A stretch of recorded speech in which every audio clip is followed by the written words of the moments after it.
Hello everyone, मेरा नाम पूजा मालविया है और मैं आपका आपके ही चैनल ऑनलाइन पढ़ाई पे स्वागत करती हूँ। आज के इस वीडियो में हम पढ़ने वाले हैं भोजन के घटक के बारे में। तो मैं आपको हर एक घटक को अच्छे से एक्सप्लेन करूँगी और साथ ही साथ हम लास्ट में जाके इसके एमसीक्यू सॉल्व करेंगे जो कि प्रीवियस ईयर बेस्ड होगा। तो आप पूरा वीडियो ज़रूर देखिएगा, लास्ट तक जुड़िएगा और इस वीडियो से अपने क्वेश्चंस को तैयार कर लीजिए। अगर आप चैनल पे नए हैं तो चैनल को सब्सक्राइब कर दीजिएगा। आपको इस चैनल से बायलिंगुअल कंटेंट मिलेगा, पहली चीज़। दूसरी चीज़, साइंस का कंटेंट मिलेगा, फिजिक्स केमिस्ट्री बायो हम करेंगे यहाँ पे।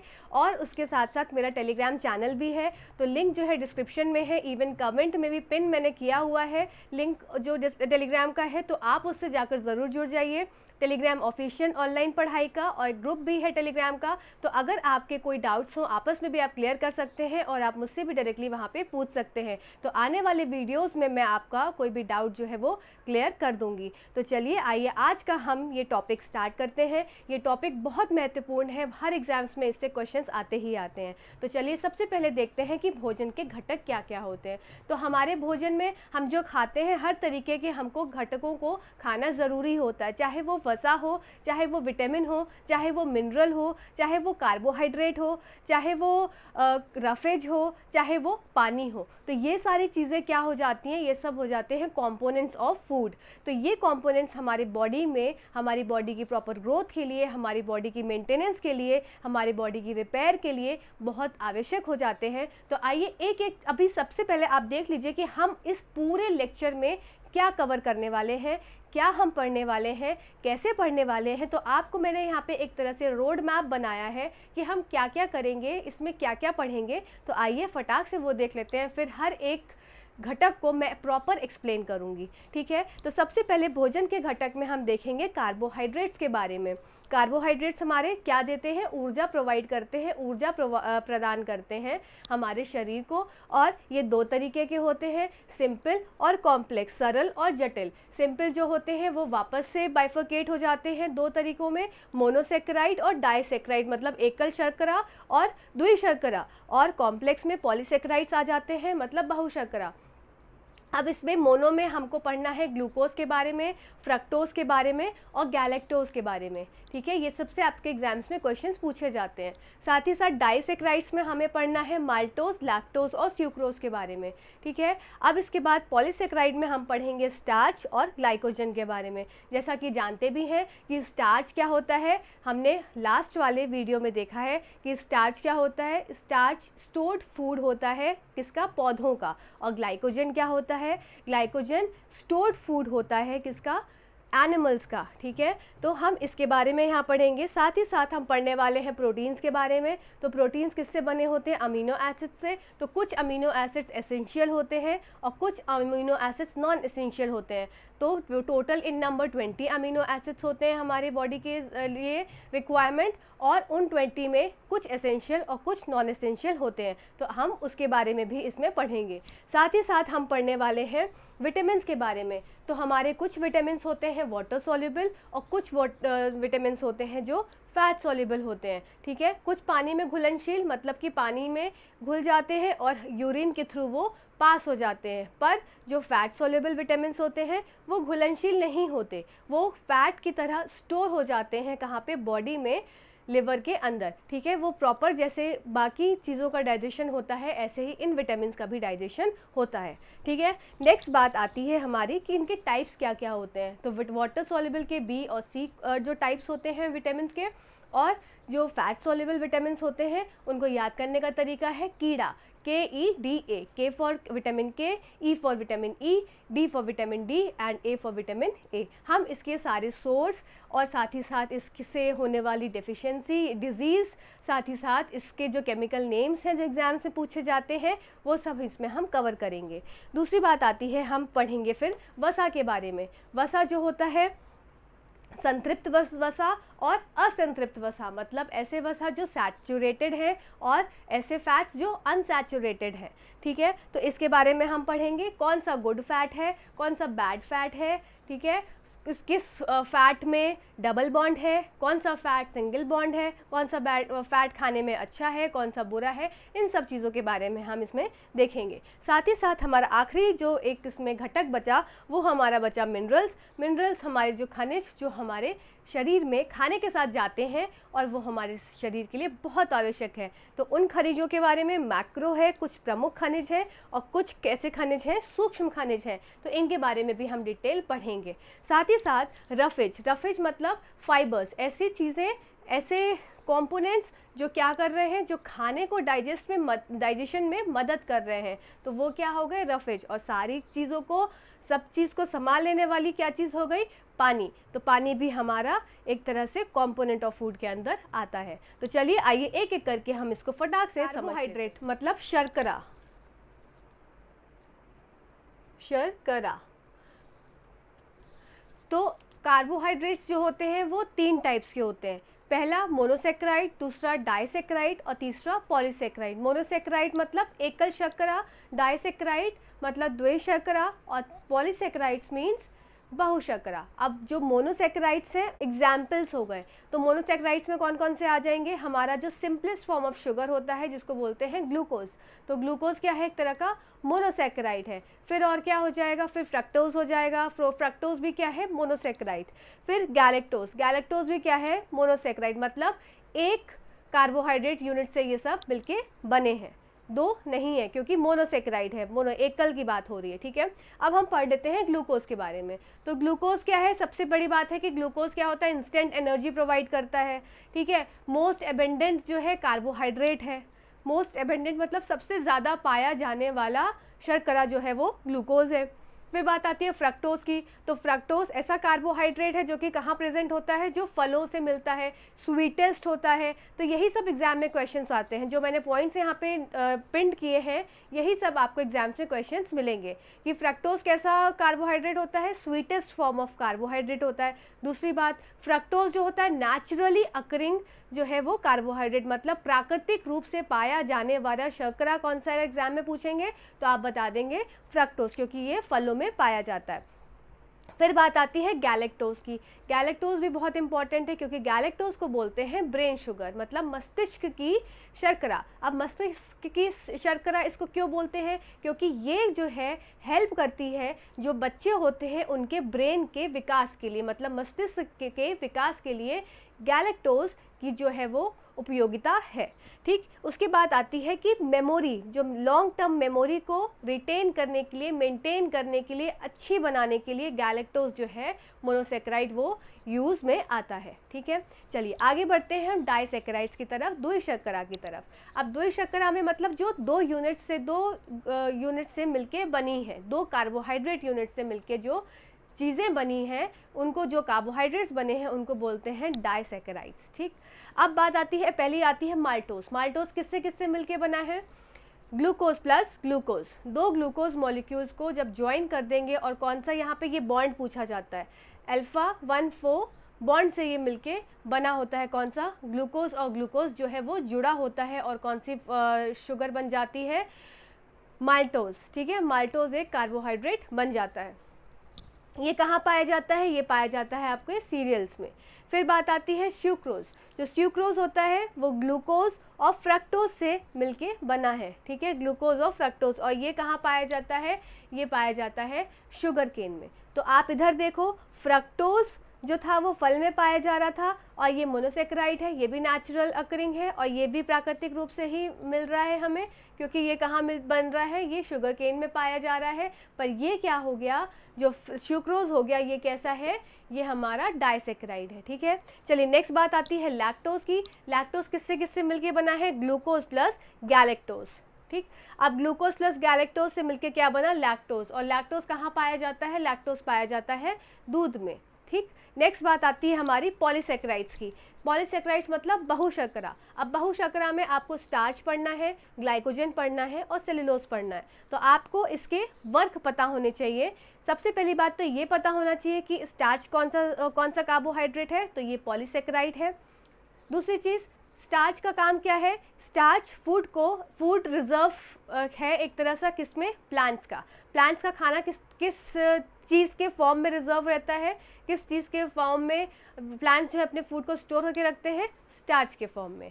और ग्लाइकोजन क्या हो गया, एनिमल रिजर्व फूड, मतलब एनिमल्स अपना खाना किस तरीके से अपने बॉडी में स्टोर करके रखते हैं, ग्लाइकोजन के फॉर्म में स्टोर करके रखते हैं।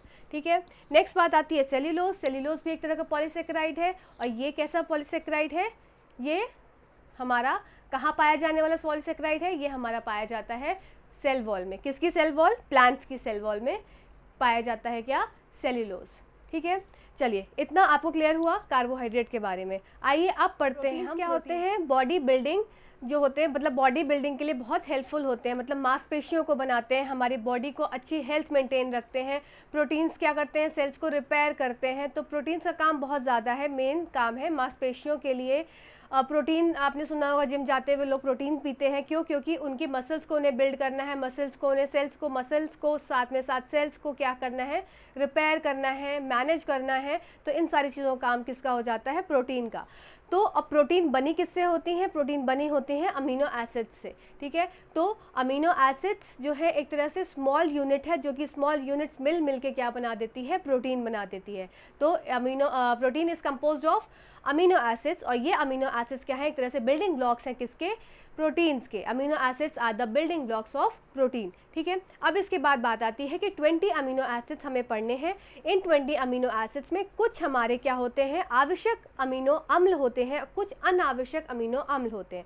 जो आवश्यक अमीनो अम्ल है, इसका मतलब ये हमारी शरीर जो है वो नहीं बना पा रहा है, इसके लिए हमको ज़रूरी है बाहर से कोई ऐसी डाइट लेना जिसमें क्या है, ये अमीनो एसिड्स प्रेजेंट है। इसलिए इनका नाम रखा गया एसेंशियल, क्योंकि ज़रूरी है हमारे शरीर के लिए, पर शरीर नहीं बना पा रहा है। समझ में आया? तो इसके लिए कुछ एग्जाम्पल्स हैं जो कि आपको याद रखने हैं। अभी आप पढ़ लीजिए, तो जो मेन याद रखने होंगे वो मैं आपको बता दूंगी, जो एग्जाम्स में पूछे जाते हैं।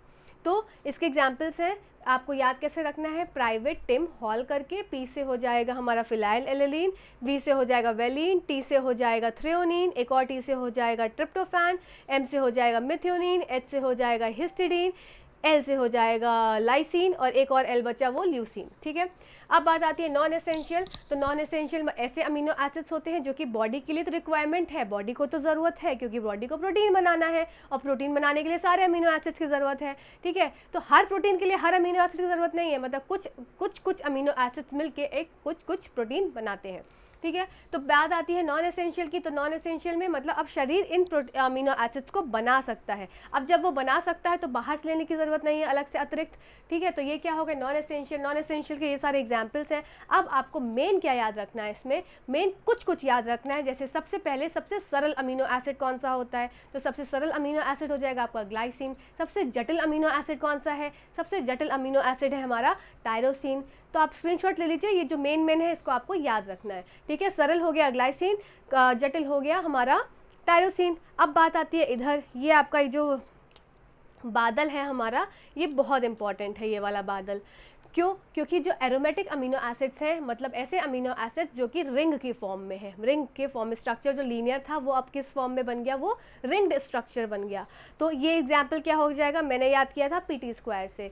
तो P for phenyl alanine, tree से ट्रिप्टोफैन, और टायरोसिन जो कि जटिल भी था। ठीक है, अब बात आती है ऐसे अमीनो एसिड्स जो कि सल्फर कंटेनिंग है। ठीक है, उनकी चेन में क्या है, सल्फर भी प्रेजेंट है। तो अब वो एग्जाम्पल क्या हो जाएगा, मिथ्योनिन और सिस्टीन, CM। ठीक है, CM कहीं के भी CM कैसे हैं हमारे, सल्फर कंटेनिंग है, एकदम सताते रहते हैं सबको। ठीक है, तो CM क्या हो गया, सिस्टीन और मिथ्योनिन। तो ये था अमीनो एसिड और प्रोटीन्स का पार्ट। चलिए अब देखते हैं हम फैट्स के बारे में, मतलब वसा। और लास्ट में आप MCQs ज़रूर सॉल्व करिएगा, वो प्रीवियस ईयर बेस्ड है और प्रीवियस ईयर क्वेश्चंस है। तो आपको ये समझ में आएगा कि आपका कितना ये चैप्टर प्रिपेयर हुआ, और साथ ही साथ आप कमेंट में भी बताइएगा कितने आपके क्वेश्चंस जो है वो ठीक हुए। चलिए आइए देखते हैं कि फैट्स जो है वो किससे बने होते हैं।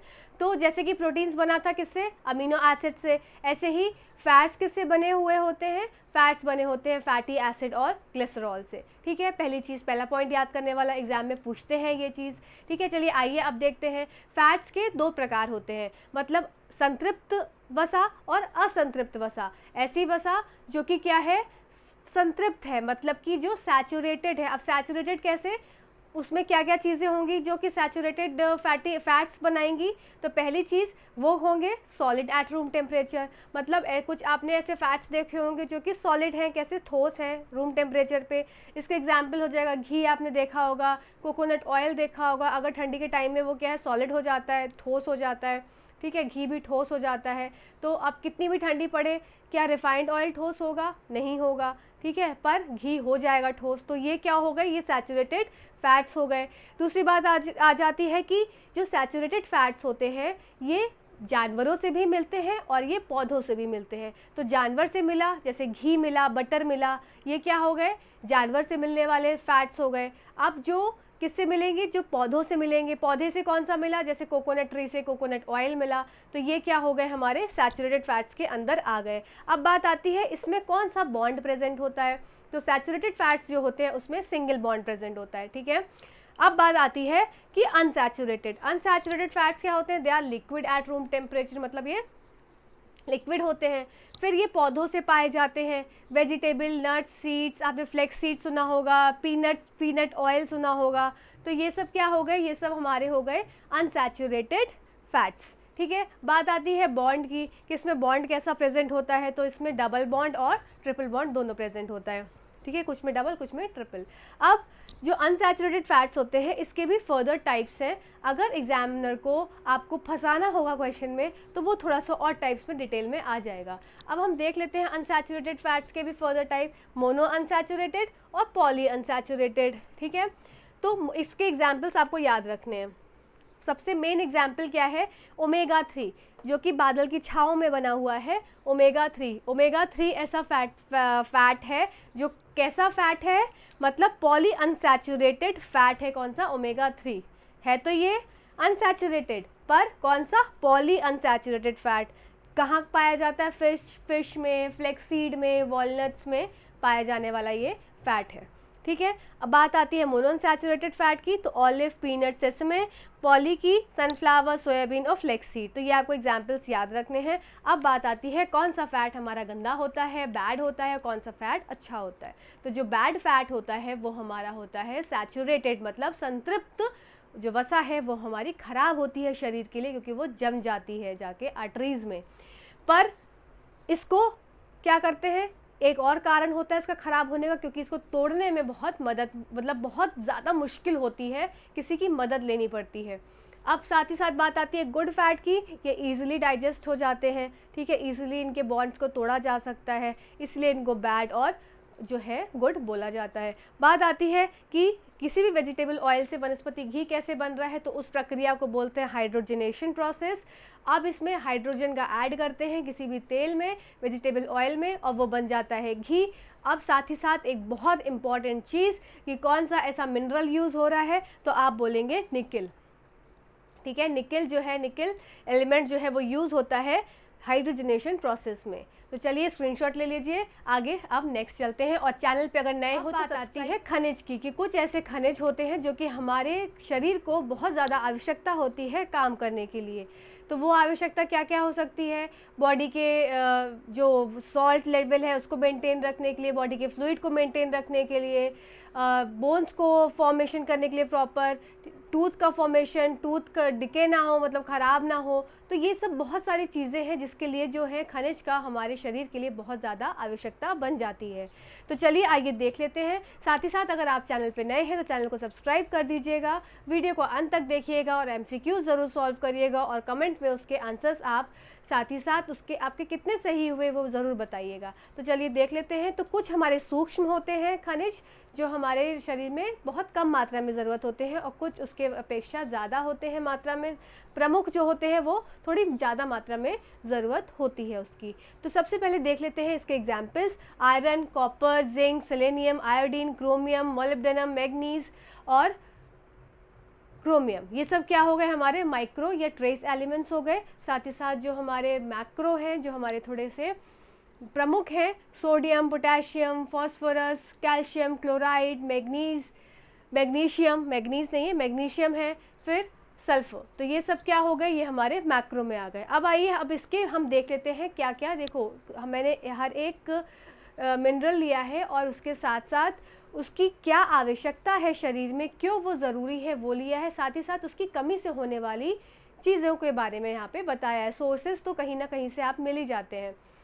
तो देख लेते हैं सबसे पहले सोडियम। सोडियम क्या है, सोडियम कहाँ पे मदद करता है, नर्व ट्रांसमिशन में।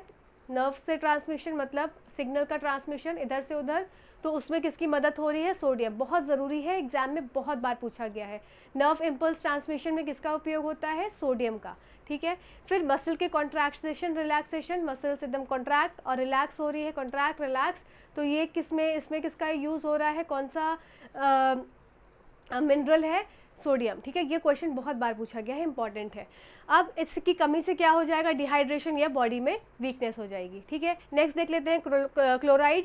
क्लोराइड जैसे बॉडी में जब डाइजेशन होता है, हम डाइजेशन जब पढ़ेंगे, और डाइजेशन का एक वीडियो चैनल पे पड़ा भी हुआ है, आप जाकर प्लेलिस्ट ज़रूर चेक करिएगा। आपको काफ़ी सारे videos, previous year questions, different exams के कुछ कंटेंट एनसीईआरटी बेस्ड आपको मिल जाएगा। तो देख लेते हैं, क्लोराइड हमारे बॉडी में HCl की ज़रूरत होती है, किसमें, डाइजेशन में।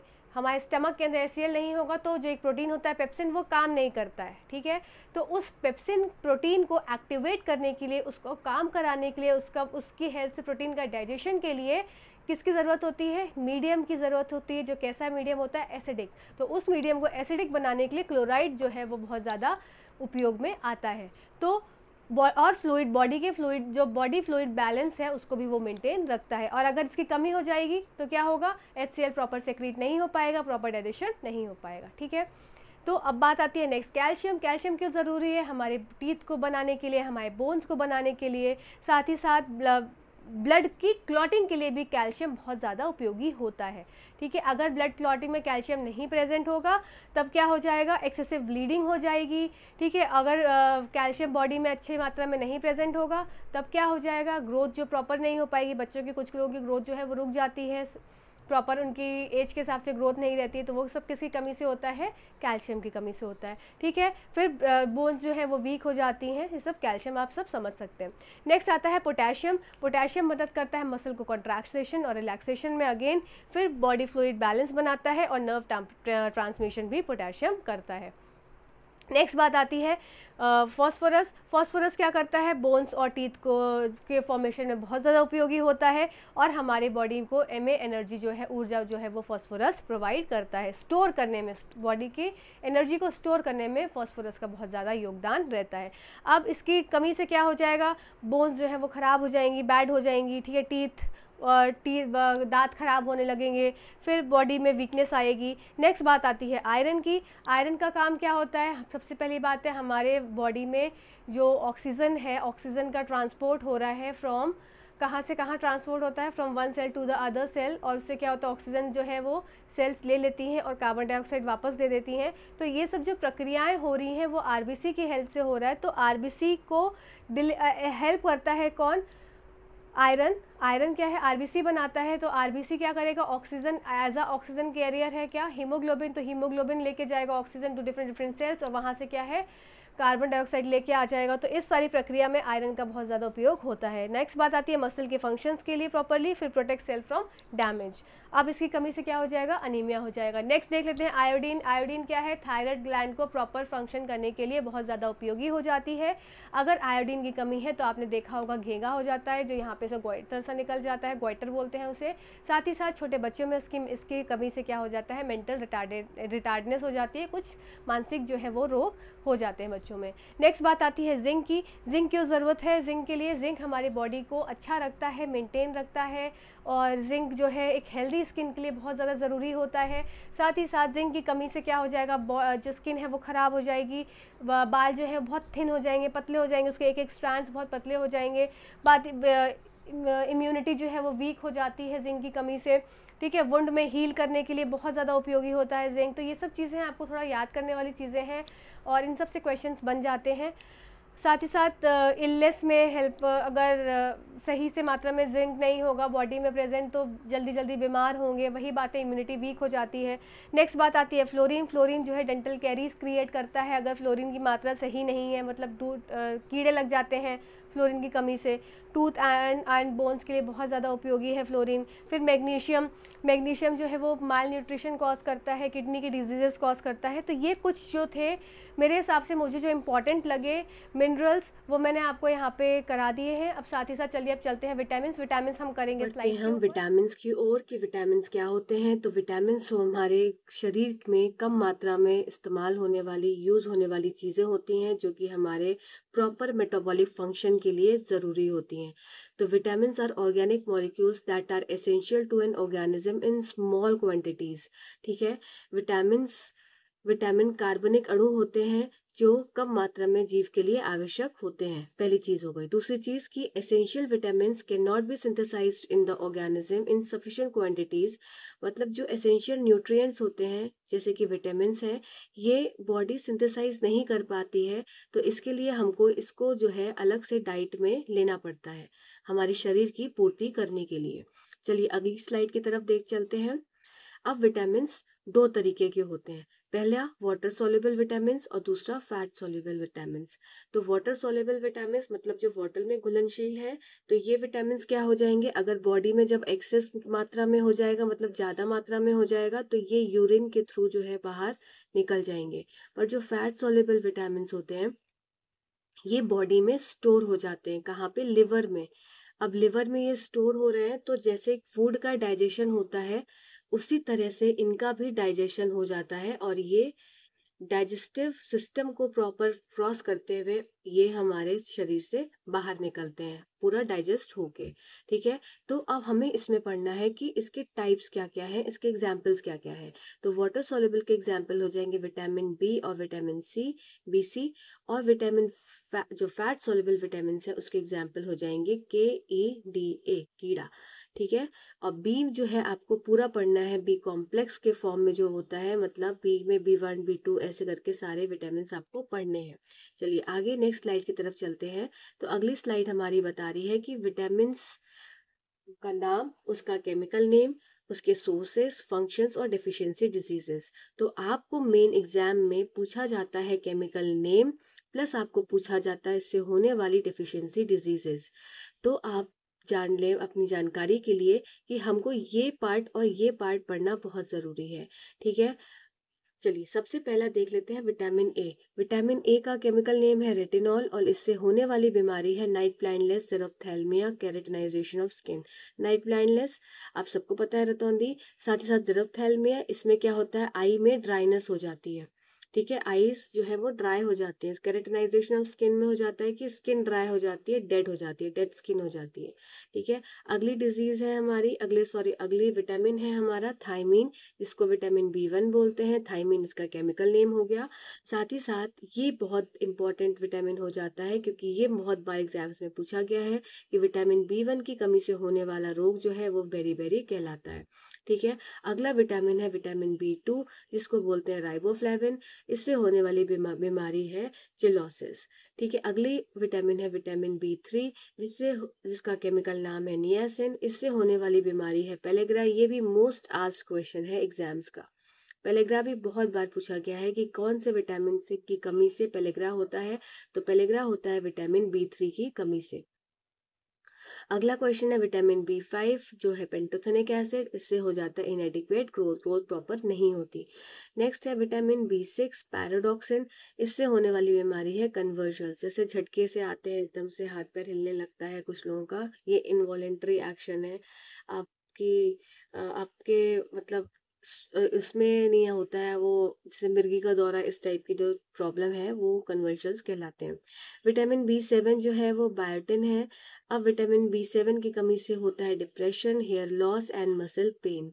नेक्स्ट आता है विटामिन B9। ये भी बहुत बार पूछा गया है। विटामिन B9 का केमिकल नेम, जिसको बोलते हैं फॉलिक एसिड। और इससे होने वाली जो बीमारी है वो मेगालोब्लास्टिक एनीमिया, एक तरह से खून की कमी। अगली स्लाइड के ऊपर चलते हैं। अगली स्लाइड है हमारी विटामिन B12 को लेके, जिसका नाम है केमिकल नेम कोबैलामिन, या इसको एक और नाम से बोलते हैं साइनोकोबैलामिन। तो बात दोनों एक ही है। इससे भी क्या होता है, इससे भी होता है अनीमिया। ठीक है। अगला विटामिन है विटामिन C एस्कॉर्बिक एसिड। ये एग्जाम्स में बहुत बार पूछा गया है कि स्कर्वी किससे होती है, तो स्कर्वी विटामिन सी से होती है। ठीक है, अगला विटामिन है विटामिन डी। ये होता है कोलोकैल्सिफेरॉल, आपको यही याद रखना है, दूसरा नाम याद रखने की जरूरत नहीं है। विटामिन डी की कमी से हो जाता है रिकेट्स। ठीक है, नेक्स्ट आता है विटामिन ई, इसको बोलते हैं टोकोफेरॉल। टोकोफेरॉल ये हमारा ब्यूटी विटामिन भी है, तो अगर ब्यूटी विटामिन पूछा जाए तो आप बोल देंगे विटामिन ई या टोकोफेरॉल। नेक्स्ट आता है विटामिन के, ये भी मोस्ट आस्क्ड क्वेश्चन है एग्जाम्स का। विटामिन के, इसकी कमी से हो जाती है इंक्रीज्ड ब्लड क्लॉटिंग में टाइम, मतलब अभी क्या है, ये विटामिन जो है वो करता है इनहेंस ब्लड क्लॉटिंग को, जल्दी कराता है ब्लड क्लॉटिंग। पर अगर इसकी कमी हो जाती है तो ब्लड क्लॉटिंग में लगता है बहुत ज़्यादा टाइम। तो इसकी वजह से क्या होगा, खून बहता रहेगा। तो और इसका जो केमिकल नेम है वो फाइलोक्विनोन के नाम से यह जाना जाता है। अगली स्लाइड की तरफ चलते हैं। अगली स्लाइड ये आपकी एनसीईआरटी बुक की स्लाइड है और ये पिक्चर भी एनसीईआरटी की ही है। तो इससे हम एक बार रिवाइज कर लेते हैं। विटामिन ए जो है वो लॉस ऑफ विजन, ठीक है, डेफिशिएंसी डिजीज है। नेक्स्ट आता है विटामिन बी 1, जिससे होती है beriberi. Vitamin C scurvy, vitamin D rickets, vitamin और कैल्शियम, ये एक तरह के मिनरल्स है, आगे हमने जो पढ़े थे पिछले वही यहाँ पे रिपीट किए गए हैं कि कैल्शियम की कमी से क्या हो जाता है deficiency disease, bone and tooth decay, iron की कमी से गोइटर, आयरन की कमी से अनीमिया। ठीक है, चलिए अगली स्लाइड की तरफ चलते हैं हम। अगला हमारा ये विटामिन खत्म होता है, अब हम चलने वाले हैं नेक्स्ट अपने टॉपिक की तरफ जो कि है फूड टेस्ट। तो सारे फूड टेस्ट हम यहाँ कवर करेंगे जो एग्जाम्स में पूछे जाते हैं। आप लास्ट तक जुड़े रहिएगा, चैनल पे अभी आप नए हैं तो मैं आपको बता दूं कि यहाँ पे हम एनसीईआरटी का टॉपिक प्लस उसके एमसीक्यूज डिस्कस करते हैं। टॉपिक्स हम पूरा पूरा चैप्टर लेके चलते हैं जिससे कि एक बार में आपका पूरा चैप्टर तैयार हो जाए और उससे रिलेटेड जो एमसीक्यूज है प्रीवियस ईयर बेस्ड या प्रीवियस ईयर क्वेश्चंस ही, तो वो आप देख पाएँ कि एग्जाम्स में किस तरह के क्वेश्चंस पूछे जाते हैं। तो आप चैनल से जुड़ जाइए, आपको चैनल पे काफ़ी अच्छे वीडियोस, आपके लाइक एनसीईआरटी के वीडियोस कंटेंट आपको मिलेंगे। चलिए अगला चलते हैं हम फूड टेस्ट की तरफ। तो सबसे पहला फूड टेस्ट हम देखते हैं कि कौन सा है।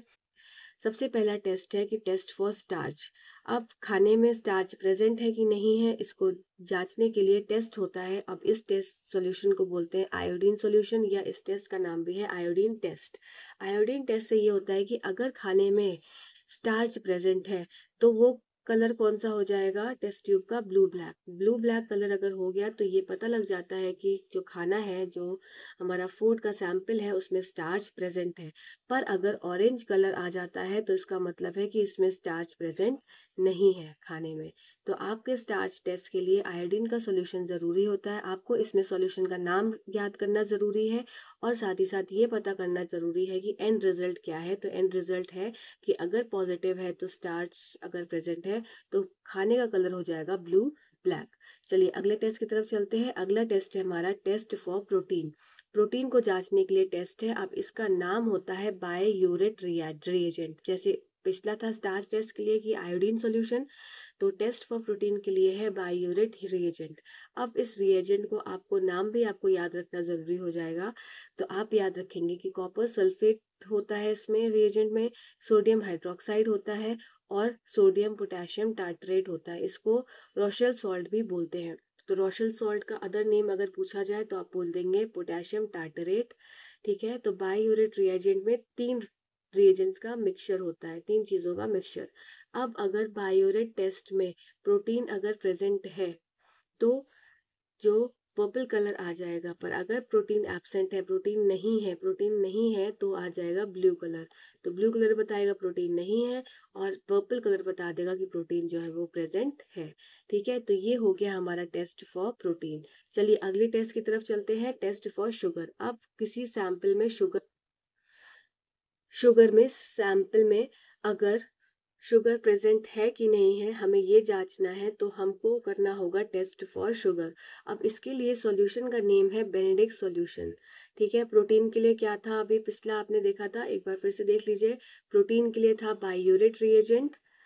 ठीक है, प्रोटीन के लिए था बाययूरेट रिएजेंट और शुगर के लिए है बेनेडिक्ट सॉल्यूशन। अब बेनेडिक्ट सॉल्यूशन किससे किससे बना है, sodium citrate, sodium carbonate, copper sulphate, pentahydrate. ये इतना मत याद रखिए, आप इतना याद रखिए कि बेनेडिक्ट सॉल्यूशन जो है वो टेस्ट फॉर शुगर करता है। अब इसमें क्या हो जाएगा, ये देखिए ये एक टेस्ट ट्यूब है, इसमें क्या डाला, ये फूड है, फूड को इसमें जब डाल दिया तो, और बाय बेनेडिक्ट सॉल्यूशन डाला तो, और हीट किया, अगर टेस्ट पॉजिटिव है, टेस्ट पॉजिटिव है तो high concentration of red colour आपको देखने को मिलेगा। अगर सॉल्यूशन में जो शुगर है वो नहीं है तो कलर क्या हो जाएगा, ब्लू। ठीक है, और जैसे जैसे जैसे जैसे कलर में चेंज होता जाएगा आपको ये समझ में आता जाएगा कि शुगर का कंसंट्रेशन उस टेस्ट ट्यूब में कितना है। तो हाई कंसंट्रेशन मतलब प्रॉपर शुगर अच्छे मात्रा में प्रेजेंट है तो रेड कलर का हो जाएगा, और शुगर अगर नहीं प्रेजेंट है तो वो ब्लू कलर का ही रहेगा। ये हो गया बेनेडिक्ट सॉल्यूशन जो कि टेस्ट फॉर शुगर बताता है। चलिए अगले टेस्ट की तरफ चलते हैं, test for carbohydrate. Test for carbohydrate, अब किसी भी फूड सैंपल में कार्बोहाइड्रेट है कि नहीं है इसको जांचने के लिए मॉलिश टेस्ट का नाम जो है वो लिया जाता है। मॉलिश टेस्ट में मॉलिश रिएजेंट डाला जाता है और ये बताता है कि इसमें शुगर है कि नहीं। शुगर मतलब कार्बोहाइड्रेट, शुगर क्या है, it is a type of it is a carbohydrate.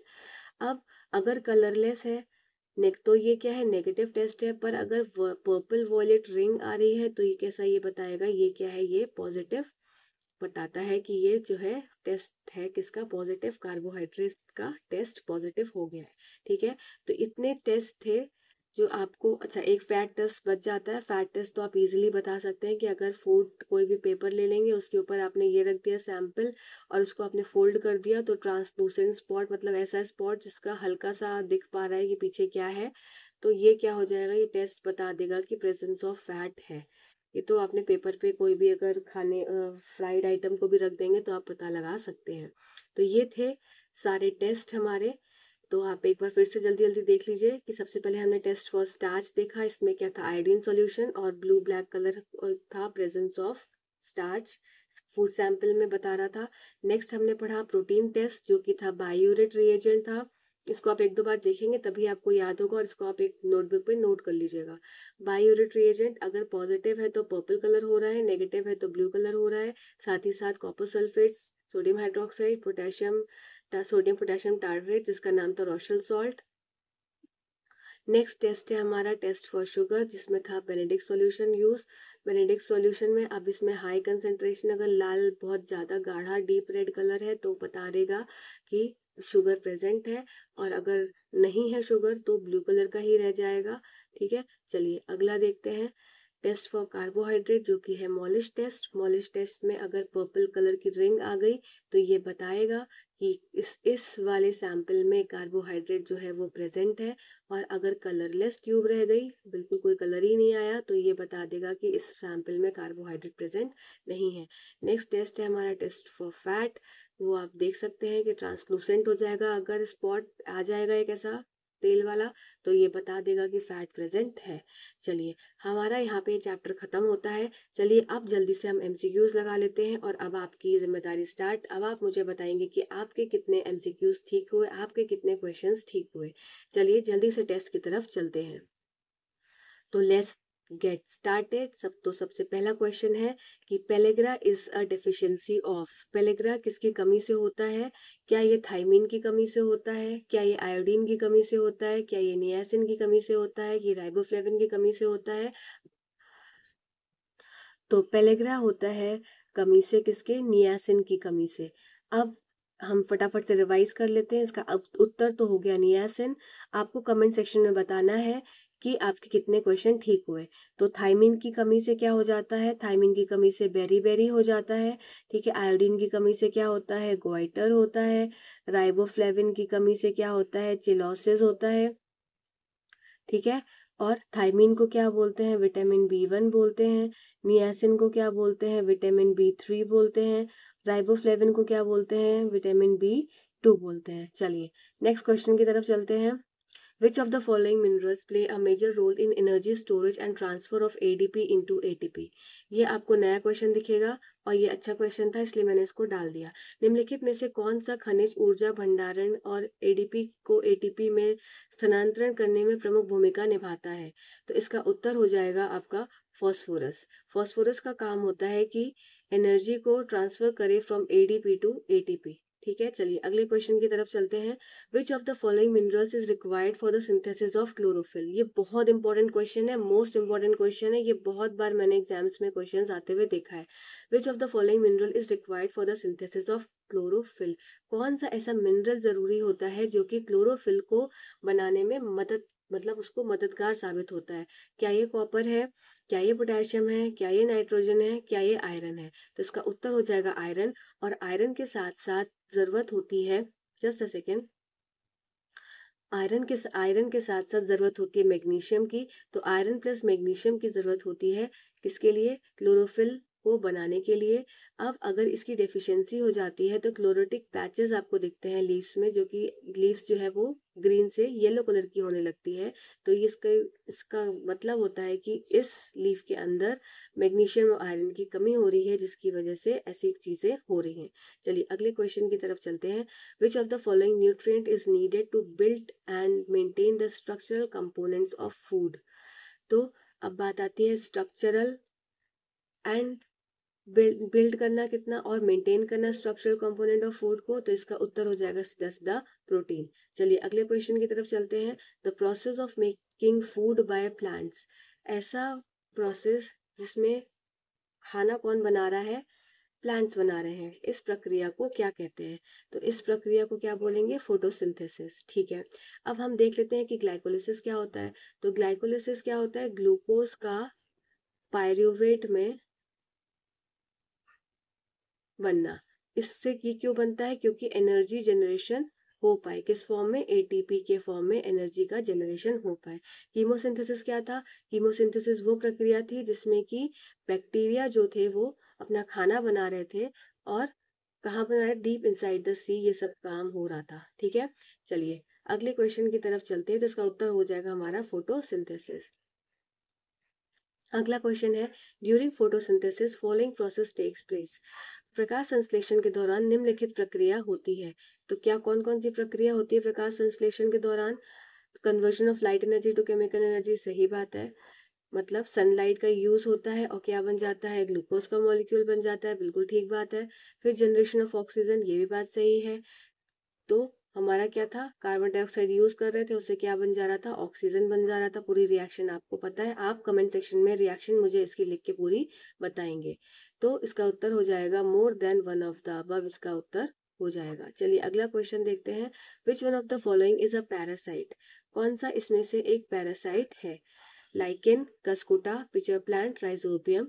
तो निम्नलिखित में से कौन सा परजीवी है? परजीवी पूछा गया है, तो लाइकेन क्या है? लाइकेन एक सिम्बायोटिक रिलेशनशिप रखता है किसके साथ? फंजाई और एल्गी के साथ। ठीक है, कस्कुटा क्या है? कस्कुटा भी एक तरह का पैरासाइट है। तो यही इसका उत्तर है, क्योंकि हमसे पूछा भी गया है क्या? पैरासाइट। पिचर प्लांट क्या है? पिचर प्लांट एक इंसेक्टिवोरस प्लांट है जो कि अपनी नाइट्रोजन रिक्वायरमेंट इंसेक्ट से पूरी करता है। राइजोबियम क्या है? राइजोबियम एक तरह का सिम्बायोटिक रिलेशनशिप करता है किससे? लेग्यूमिनस प्लांट से। ठीक है, चलिए अगले क्वेश्चन की तरफ चलते हैं। Name water soluble vitamin. अब हमें कौन सा विटामिन खोजना है जो कि पानी में घुलनशील हो। ठीक, तो विटामिन बी एंड सी इसका एग्जाम्पल हो जाएगा। ए डी ई के कौन सा विटामिन है? ए डी ई के हमारा है फैट सॉल्युबल विटामिन। ठीक है, बाकी सब इधर से उधर करके दिए हुए हैं तो कोई मतलब नहीं है। चलिए अगला क्वेश्चन देखते हैं। The macronutrients required by the body for proper functioning are. शरीर में समुचित कार्य के लिए आवश्यक मैक्रो पोषक तत्व हैं। अब आपको इसमें मैक्रो और माइक्रो न्यूट्रिएंट्स को छांटना है। तो इसका उत्तर हो जाएगा सल्फर, फास्फोरस, पोटेशियम क्लोराइड। तो इसको आपको याद करना पड़ेगा कि कौन से मैक्रो हैं और कौन से माइक्रो हैं। ठीक है, चलिए अगले क्वेश्चन की तरफ चलते हैं। The mineral that is used by the body for nerve transmission of signal. ऐसा मिनरल आपको बताना है, ऐसा खनिज आपको बताना है जो कि शरीर तंत्रिका द्वारा जो है वो यूज होता है, मतलब नर्व ट्रांसमिशन में इस्तेमाल होता है। क्या ये सोडियम है? क्या ये आयरन है? क्या ये जिंक है या कैल्शियम है? तो कैल्शियम तो नहीं होगा, जिंक भी नहीं होगा, आयरन भी नहीं होगा। तो इसका उत्तर हो जाएगा सोडियम। सोडियम के साथ साथ पोटेशियम भी यूज होता है। ठीक है, अगले क्वेश्चन की तरफ चलते हैं। Select out the mineral that is use for proper maintenance of tooth and borne by the body. ये भी बहुत बार क्वेश्चन जो है एग्जाम में पूछा गया, प्रीवियस ईयर क्वेश्चन है कि आपको बताना है कि ऐसा खनिज बताना है जो कि दांत को और हड्डियों को मजबूत रखने में उपयोगी है। तो क्या आयरन और जिंक है? नहीं। Sodium and magnesium? नहीं। तो इसका उत्तर हो जाएगा फॉस्फोरस एंड फ्लोरीन। आप अपने आंसर जरूर बताइएगा कि आपके कितने ठीक हुए। चलिए अगला क्वेश्चन देखते हैं। Galactose is example of which type of a sugar. अब आपसे पूछा गया है कि गैलेक्टोज कौन सी तरह की शर्करा है, कौन सी शर्करा का उदाहरण है। तो क्या ये पॉलीसेकेराइड है, डाइसेकेराइड है, डाइसेकेराइड या मोनोसेकेराइड दोनों है, कि सिर्फ मोनोसेकेराइड है। तो गैलेक्टोज आपका एग्जाम्पल हो जाएगा सिर्फ मोनोसेकेराइड का। गैलेक्टोज के साथ साथ एक और कौन सा एग्जाम्पल था, हमने पढ़ा था glucose. Glucose simplest form of sugar. चलिए अगले क्वेश्चन की तरफ चलते हैं। Sucrose is formed by joining two units of. Sucrose का निर्माण दो इकाइयों को मिलाने से होता है। तो कौन सी दो इकाई को मिलाते हैं तो सुक्रोज बनता है? तो ग्लूकोज और फ्रक्टोज को मिलाएंगे तो हमारा सुक्रोज बनेगा। ठीक है। अब ग्लूकोज और गैलेक्टोज को मिलाएंगे तो क्या बनेगा? कमेंट सेक्शन में ये आपको बताना है कि ग्लूकोज और गैलेक्टोज को मिलाने से कौन सा डाइसेकेराइड बनता है। चलिए अगले क्वेश्चन की तरफ हम बढ़ते हैं। The amino acid that is aromatic and have rings. ऐसा अमाइनो एसिड हमको बताना है, अमाइनो अम्ल बताना है जिसमें क्या है, एरोमेटिक भी हो और जिसके पास रिंग्स भी हो। तो ऐसा कौन सा हो जाएगा? हमने पढ़े थे ट्राइरोसिन, ट्रिप्टोफैन और एक और साथ में पढ़ा था फिनाइल एलानीन। ठीक है। ये तीन ही अमीनो एसिड्स होते हैं जिनके एरोमेटिक भी होते हैं और उनके पास रिंग्स भी होता है। तो एक्सेप्शन वाले क्वेश्चंस हमेशा एग्जाम्स में पूछे जाते हैं। अगला क्वेश्चन है the simplest form of amino acid. Amino acid का सबसे सरल रूप कौन सा है? तो आपका उत्तर हो जाएगा ग्लाइसिन। ठीक है। ग्लाइसिन सबसे सरल रूप होता है किसका? और टायरोसिन, टायरोसिन क्या था? कॉम्प्लेक्स था। ठीक है। तो इसीलिए मैंने स्लाइड में दोनों डाल दिए कि आपको रिवाइज हो जाएगा। सिंपलेस्ट हो गया ग्लाइसिन, ग्लाइसिन कैसा है? सिंपलेस्ट। और टायरोसिन कैसा है? कॉम्प्लेक्स। चलिए अगला क्वेश्चन है the component of food that has more energy. अब आपको बताना है, ये क्वेश्चन बहुत बार सीटेट में रिवाइज हुआ है, बहुत बार रिपीट हुआ है कि ऐसा कंपोनेंट बताना है जो कि जिसके पास ज़्यादा एनर्जी है। तो देखो कार्बोहाइड्रेट फैट्स दोनों के पास एनर्जी होती है, पर अगर मोर की बात करी जाए तो फैट्स के पास ज़्यादा एनर्जी होती है एज कम्पेयर टू कार्बोहाइड्रेट। तो इसका उत्तर हो जाएगा फैट। चलिए अगले क्वेश्चन की तरफ चलते हैं। Marasmus is a disease, deficiency disease due to lack of. Marasmus किसकी कमी से होने वाला रोग है? तो क्या ये ओनली प्रोटीन की कमी से, केवल प्रोटीन की कमी से होने वाला रोग है, या ऑल मैक्रोन्यूट्रिएंट्स या कैल्शियम? तो देखो सिर्फ प्रोटीन से ये रोग नहीं होता, प्रोटीन की कमी तो होती है तो ये रोग होता है, पर सारे मैक्रोन्यूट्रिएंट्स को मिला देंगे तो इसकी कमी से मरासमस होता है। और एक और आपका रोग होता है क्वाशियोरकर, जो कि किसकी वजह से होता है? जो कि प्रोटीन की कमी से, प्योर प्रोटीन की कमी से होता है। कि अगर किसी बच्चे की डाइट में कार्बोहाइड्रेट ज़्यादा है और प्रोटीन की मात्रा नहीं है तो ऐसे बच्चे को क्या हो जाएगा? क्वाशियोरकर हो जाएगा। ठीक है। चलिए अगले क्वेश्चन की तरफ चलते हैं। बस इतने ही क्वेश्चन थे हमारे। और आप कमेंट सेक्शन में ज़रूर बताइएगा कि आपके कितने क्वेश्चन ठीक हुए।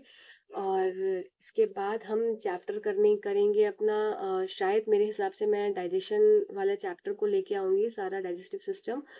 और उसके साथ में क्वेश्चंस करेंगे। तो चलिए तब तक के लिए आप चैनल को सब्सक्राइब करिएगा। आपको इस चैनल से एनसीईआरटी के टॉपिक्स, प्रीवियस ईयर क्वेश्चन सब कुछ मिलेंगे। एक बार जाकर प्लेलिस्ट ज़रूर चेक कर लीजिएगा, आपको आपके हिसाब का कंटेंट ज़रूर मिलेगा उसमें। तब तक के लिए बहुत बहुत धन्यवाद आपका। धन्यवाद।